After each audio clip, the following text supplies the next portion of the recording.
Setelah Yos menyelesaikan sidang, hal pertama adalah menerima kabar dari rumah. Mengerutkan dahi dan berkata,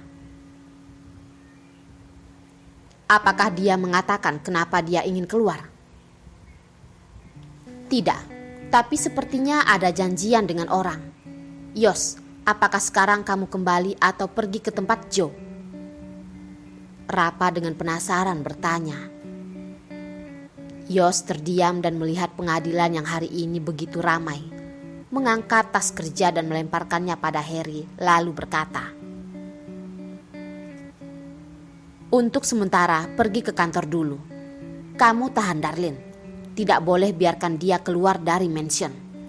Walaupun harus dengan cara keras. Mengerti? Oke, baik Yos.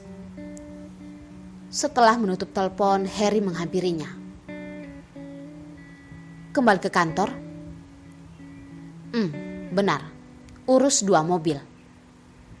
Yos dengan tatapan gelap melihatnya dengan sedikit rahasia. Harry tertegun, hampir saja tidak sadar.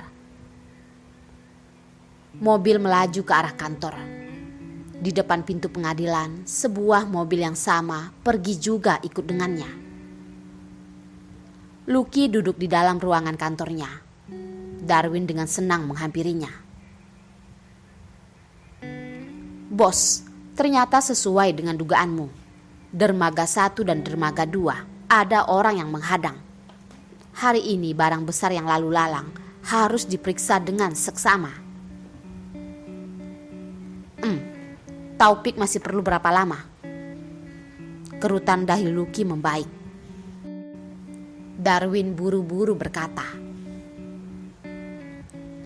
dia barusan menelponku, sudah sampai di dermaga. Transaksi mungkin memerlukan waktu 2 jam. Catat, perhatikan baik-baik saat beralih. Lucky merendahkan suaranya, berkata dengan serius. Barusan membuka pintu, sebuah bayangan langsung masuk. Make up di wajahnya sudah luntur karena menangis. Kak, Kamia dengan terisak-isak masuk ke dalam. Darwin yang melihat keadaan ini langsung keluar. Lucky mengerutkan dahi. Apa yang terjadi? Kak, aku sudah bertemu dengan Kak Leo, tapi di sisinya benar-benar ada wanita lain. Dia tidak menyukaiku, malah menyuruhku pergi. Kamia menangis dengan sangat sedih. Berdiri di hadapan Lucky dengan wajah meminta bujukan. Lucky mengerutkan dahi dan berkata, dari awal aku sudah menyuruhmu untuk jangan berhubungan dengannya. Orang seperti dia tidak pantas bersamamu. Lagi pula dia sangat memiliki banyak trik. Bukanlah orang yang bisa kamu kendalikan. Kenapa kamu tidak mendengarku? Tapi aku sangat menyukainya. Lagi pula, apa itu pantas atau tidak? Asalkan 2 orang saling mencintai, semua itu bukanlah masalah. Kamia menggerakkan bibir dan berkata. Lucky hanya terdiam. Dengan tatapan kacau melihatnya, dia tidak tahu harus merasa bangga karena membesarkan seorang tuan putri yang tidak membeda-bedakan, atau harus merasa malu karena putri dari keluarganya bahkan memiliki pemikiran yang begitu polos. Akhirnya Lucky dengan dingin berkata, sayangnya dia tidak menyukaimu. Kak, kamu sangat keterlaluan. Tuan putri terbongkar lukanya, begitu marah sampai menghentakkan kaki. Lucky mendengus.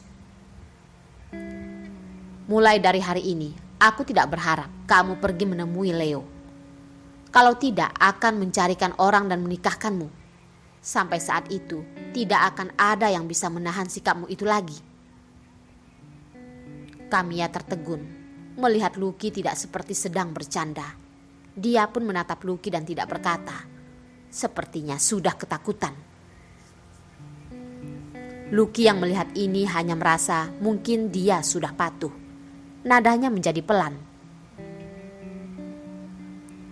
Kamiya, dari kecil sampai besar, sejak kapan kakak mencelakaimu? Leo itu benar-benar tidak cocok denganmu. Dulu dia mendekatimu karena ada tujuan tertentu. Kamu sudah lupa ya? Kamiya pun mendorongnya. Lucky tidak menduga dan menyenggol meja. Berkas yang ada di meja pun terjatuh. Kak, aku benci kamu. Kamu apa-apaan? Tatapan Kamiya melihat ke arah berkas yang ada di kakinya. Di dalam ada sebuah foto yang besar. Bukankah ini adalah Leo? Wajah Lucky berubah, menghampiri dan mengambilnya. Siapa tahu Kamiya akan begitu cerdik. Dengan marah membalikkan badan dan menaruh berkas itu di hadapannya.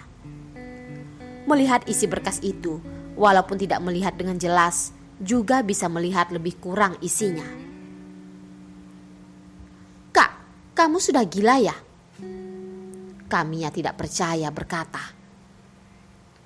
Lucky yang melihat keadaan ini juga hanya bisa ingin merebut berkas darinya. Mensipitkan mata dan berkata, Kamiya, ada hal yang tidak ada orang ajari padamu, tapi tidak berarti hal itu tidak ada. Dulu Leo mendekatimu hanya karena ingin mendekatiku. Dia itu adalah tahanan mengerikan yang melarikan diri. Apakah kamu tahu apa itu tahanan yang melarikan diri? Mendapatkan siapapun, dia akan membunuhnya. Tidak, itu tidak mungkin.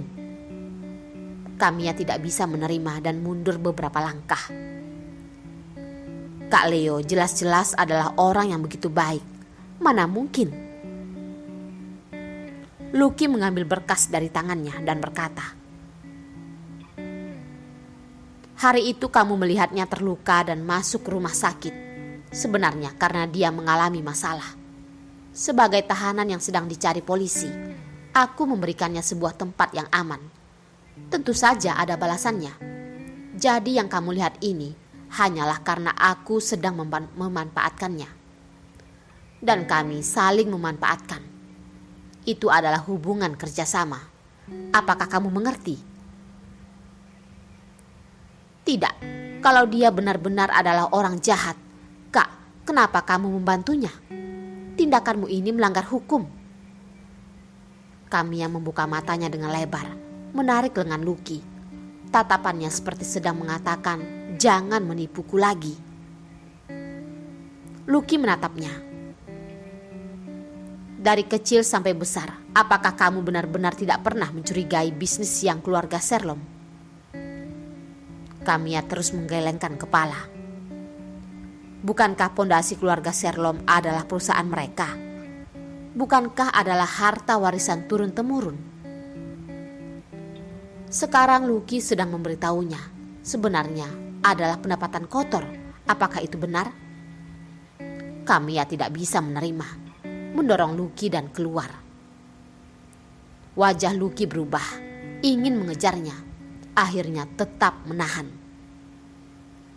Memanggil Darwin dan memerintahnya. Suruh orang ikuti nona besar, tidak boleh membiarkan terjadi sesuatu padanya. Baik, bos. Darwin buru-buru mengutus orang. Sayangnya, setelah Darwin menyuruh orang keluar, Kamiya sudah menaiki mobil dan tidak tahu pergi ke tempat transaksi yang Lucky atur untuknya adalah dermaga nelayan. Asalkan hari ini dia memberikan pembukuan Jerome pada orang Lucky, Lucky akan langsung mengurus orang untuk mengantarnya dan barang keluar dan meninggalkan kota ini. Dan Jen adalah hadiah karena dia tidak bisa membalas dendam pada Yos. Sayangnya, kalau waktu mengizinkan, dia juga ingin membawa putra Yos dan Darlene. Setelah 20 menit, Taufik mengelap keringat di dahinya. Melihat barang yang masuk ke dalam mobil, dia pun merasa lega. Kak Taufik, sudah hampir selesai. Bagian transaksi juga sudah beres. seorang bawahan dengan senang berkata pada Taufik, "Barang ini tentu tidak banyak, tapi kalau memikirkan ingin berhasil melewati pemeriksaan ini, tentu harus diselipkan barang lain. Jadi sengaja mempersiapkan beberapa truk. Nama barang diimpor adalah nama kepentingan sehari-hari." Taufik menganggukkan kepala, tidak tahu kenapa hatinya terus merasa tidak tenang. Tapi memikirkan mereka juga sudah menyiapkan banyak bom asap, dia pun merasa lebih tenang. "Leo si telinga enam, jangan bermaksud buruk." Taufik tersenyum. Dari awal dia sudah menerima kabar dari Lucky. Wajah Leo terlihat buruk. Melihat sejenak, saat dia melihat sedang buru-buru memindahkan barang, dalam hatinya ada sebuah misteri. Masih belum memiliki waktu untuk berpikir, dia sudah menghilang. Saat merasa tidak tenang, dia pun berkata, "Kamu masih ingat dengan perintah Direktur Lucky kan? Aku pergi naik kapal mana?" "Tentu saja sudah diatur, namun tidak perlu buru-buru. Bukankah seharusnya satu tangan menyerahkan uang, satu tangan menyerahkan barang? Di mana barangnya?" Taufik tersenyum dingin. Leo mensipitkan mata, ragu sejenak. Akhirnya, dia tetap mengeluarkan buku yang tidak besar, bahkan begitu kecil, hanya seukuran telapak tangan. Tapi di dalamnya terlihat banyak tulisan. Taufik mengambilnya, melihat 2 lembar, tersenyum dan menganggukkan kepala. "Sudah beres. Saudara Leo, kamu benar-benar sudah berhasil." "Jangan omong kosong. Kapal." Leo si telinga enam menyindirnya. Taufik berkata, "Oh, kapal itu bisa berlayar ke seluruh negara Cina. Sampai saat itu kamu bisa langsung pergi ke selatan. Aku pastikan kamu memiliki waktu yang cukup untuk pergi. Walaupun keluarga negeri juga tidak masalah. Dan juga ini, kartu bank Swiss. Bos khusus memerintahnya. Jangan katakan kamu tidak cukup bersahabat." Wajah Leo terlihat lebih baik. Lucky cukup menepati ucapannya. Mobil Yos diparkir di tempat yang tidak terlihat. Di telinganya terpasang sebuah handset. "Bos, kami sudah tiba." "Yos, aku sudah tiba." Bergerak. Setelah sebuah perintah, segerombolan orang tidak tahu keluar dari mana, langsung menghampiri mereka dan mulai berkelahi. Mungkin hanya beberapa detik, Taufik sudah diarahkan pistol. Leo si telinga enam sangat cepat, langsung berlari ke arah kapal. Yos satu tangan memegang pistol, mengeluarkan suara dan mengenai kakinya. Leo berlutut di atas air. "Ambil." Yos mensipitkan mata.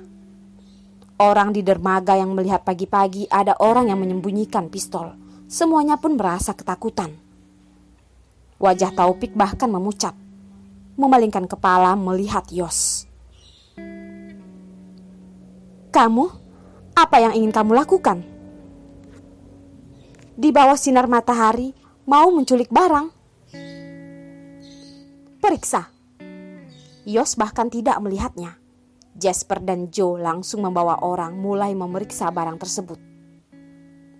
Barang itu terlalu banyak. Orang yang mereka bawa terbatas. Tentu tidak bisa selesai diperiksa dengan cepat. Setelah 10 menit, tim polisi juga ada banyak orang yang datang membantu. Oleh karena itu mengejutkan banyak orang.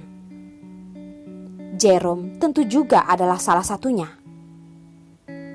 Jantungnya berdetak kencang dan meneguk secangkir teh.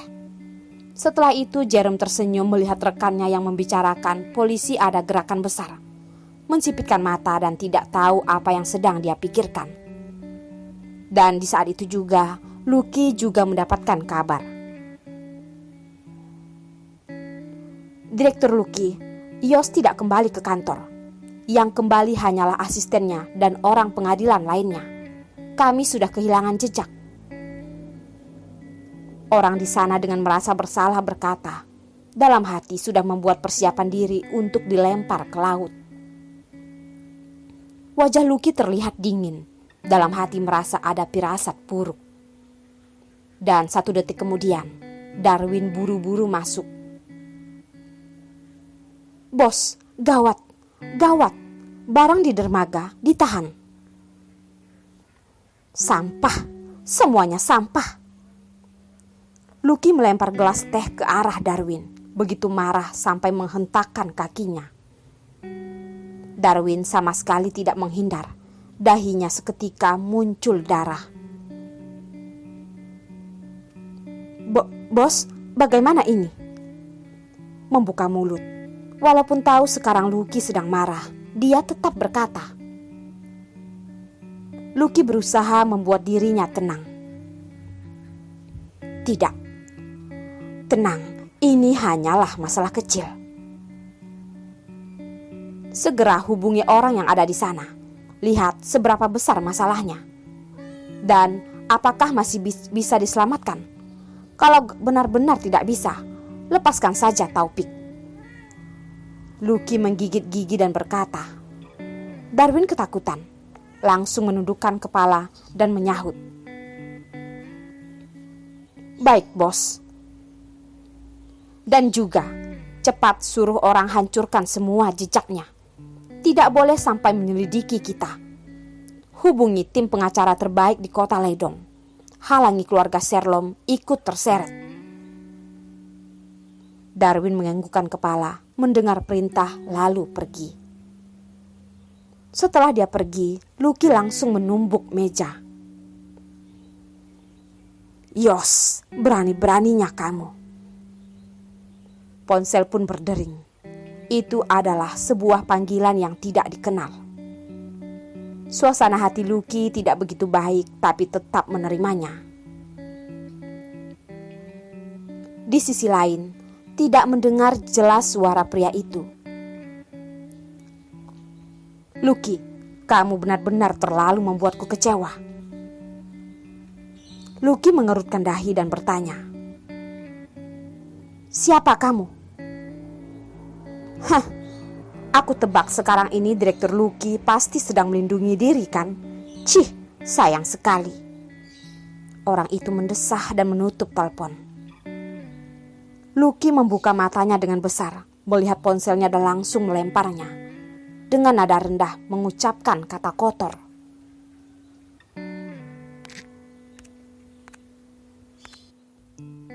Di dalam mobil, Yos melihat buku kecil itu. Wajahnya tersenyum dingin. Benar-benar sempurna. Akhirnya sudah bisa beristirahat beberapa hari. Joe melegakan tangannya, perlahan-lahan bersandar. Yos mensipitkan mata, lalu berkata, "Ini barusan dimulai." Hah? Joe akhirnya menegakkan tubuhnya lagi. Yos melempar barangnya dan lanjut berkata, "Barang ini tidak cukup untuk menarik Jerome turun." Barang ini Darwin tidak benar-benar melihatnya, tapi semua yang dia catat adalah kesalahan yang Jerome buat saat berada di pemerintahan. Hanya saja dari awal sudah ditutup. Sekarang walaupun mengeluarkan ini semua juga tidak bisa dijadikan bukti. Walaupun mulai menyelidikinya, mungkin juga tidak akan lengkap. Paling banyak hanya bisa membuatnya berhenti sementara waktu. Jadi, kita sudah menghabiskan waktu yang begitu lama dan mendapatkan barang yang begitu tidak berguna. Joe melihat buku itu, matanya terbuka lebar. Yos mensipitkan mata. Tatapan gelap terlihat sejenak. Di dalam otaknya dengan cepat berpikir. Kamu pergi urus. Leo kita saja yang bertanggung jawab untuk mengurusnya. Tanyakan sebenarnya di mana barang yang dia temukan dari tempat Jerome. Masih ada barang lain? Jasper yang dari tadi tidak berbicara tiba-tiba membuka mata dengan heran menatapnya. Yos menjawab, kemungkinan besar. Bagaimana sekarang ini? Membiarkan Jerome begitu saja? Membiarkan dia tetap berada di posisinya? Begitu? Ucap Jasper. Yos menggelengkan kepala. Pergi ke kantor polisi dulu. Lepaskan, mana mungkin. Barusan dengan begitu tidak mudah menemukan perlindungan dari keluarga Sherlock. Kalau tidak bisa mencabut dengan akarnya. Walaupun keluarga Sherlock sudah jatuh, masih ada keluarga Sherlock selanjutnya yang akan bangkit. Yang dia inginkan bukan hanyalah Lucky. Setelah setengah jam di kantor polisi, Yos dengan wajah gelap pergi. Di belakang ada petugas polisi yang tertawa. Di saat mengelap keringat yang ada di dahinya, hatinya terus berdetak kencang. Pertarungan dewa. Orang biasa tidak bisa ikut campur. Dia hanyalah seorang polisi biasa. Mana mungkin bisa menyinggung dewa sepertinya? Yos, kenapa kamu ada di sini? Wajah Jerome dengan gelap menghampiri. Saat melihat Yos, dia terlihat terkejut. Yos tersenyum dingin, mensipitkan mata melihat Jerome. Tatapan Jerome terlihat menyedihkan. Kebetulan kamu datang. Awalnya aku masih ingin menyembunyikannya darimu. Namun sekarang kelihatannya harus membiarkanmu mengetahuinya. Jen, dia menghilang. Kalau begitu, paman pergi lapor polisi saja. Jangan sampai mengulur waktu penyelamatan. Ucap Yos. Kamu? Jerome mengerutkan dahi. Yos, aku tahu kamu dan Jen ada salah paham. Tapi kalian bahkan sudah membicarakan masalah pernikahan. Jen itu adalah calon istrimu. Bukankah kamu sudah terlalu dingin? Beberapa hari ini dia terus memikirkanmu. Tidak bisa makan dan tidur. Paman yang sudah salah paham. Terjadi masalah pada Jen. Aku sebagai teman juga sangat sedih. Tapi aku hanyalah seorang pengacara yang tidak berdaya. Tidak begitu berguna seperti polisi. Paman sebaiknya mencari polisi agar lebih efisien. Yos memberikan senyuman padanya, memalingkan tubuh dan pergi. Tatapan bersemangat Jerome melihat kebayangannya dengan suasana hati yang baik dan tersenyum. Anak muda ini ingin bertempur dengannya, masih ingin bermain. Setelah naik ke mobil, mereka berdua seketika terdiam. Seketika Jasper dengan marah memukul mobil. Apa-apaan ini? Si tua bangka ini benar-benar tidak tahu malu. Kami sudah begitu lama bersusah payah untuk menyuapi si tua bangka itu. Dia juga tidak takut kekenyangan. Si tua bangka ini benar-benar sangat cepat. Informasi kita masih belum sampai. Dia sudah duluan menggunakan polisi untuk mengancam keluarga Sherlock. Membuat kita terlihat seperti orang yang mengikutinya untuk mengurus masalahnya. Dialah orang yang menyelidiki di belakangnya. Benar-benar keterlaluan. Barusan mendapat kabar dari penjara. Jerome bahkan menyerahkan bukti transaksi Lucky dan Winston sebelum mereka. Dan juga dari awal sudah menyuruh orang menyelidiki keluarga Sherlock. Mempertahankan kesannya yang baik. Mengorbankan hal yang penting untuk hal yang lebih penting benar-benar sangat jelas. Sayangnya, walaupun ada orang yang mengetahui caranya ini, juga tidak bisa mengatakan. Karena tidak ada bukti. Tapi bukti yang didapat dari Leo sama sekali tidak cukup untuk menghancurkannya. Bahkan akan menimbulkan godaan. Kali ini mereka benar-benar sudah kalah. kalah pada si Jerome si serigala itu. Aku sudah mengatakan si tua bangka ini sangat berhati-hati. Mana mungkin begitu berani membantu tahanan keluar. Ternyata saat Leo ada di sisinya, dia sudah memiliki maksud untuk menghabisi Lucky.